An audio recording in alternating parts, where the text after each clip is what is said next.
Sebuah video viral memperlihatkan pejalan kaki harus bergulat melawan seekor anjing. Terlihat seperti dalam rekaman CCTV, seorang pejalan kaki melewati jalan sebuah perumahan. Tak berselang lama, seekor anjing berlari dan keluar dari dalam rumah.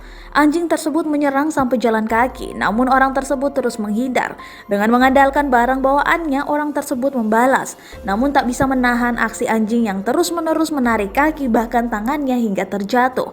Video yang diposting @smart.gram Rabu 29 Juli 2020 juga menyertakan sebuah keterangan. Adapun keterangannya menyebutkan postingan tersebut bermula dari akun @bukanwanted. Ia mengatakan peristiwa ini terjadi di kawasan Taman Tanjung Minyak Perdana, Melaka, Malaysia.